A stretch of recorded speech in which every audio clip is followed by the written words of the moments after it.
As a dentist, we want things to be easy. It's a hard enough job. So let me show you how this works. Very easy.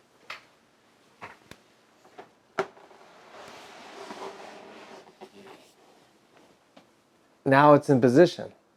Now I can work on a patient, and I'm protected by the physical nature of this.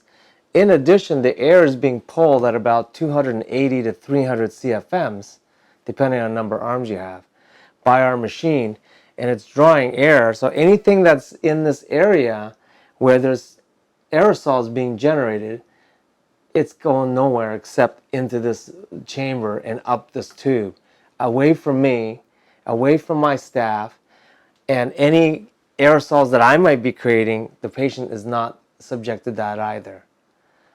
Very easy to use, no thing in my way, and allows me to do the dentistry that I'm used to.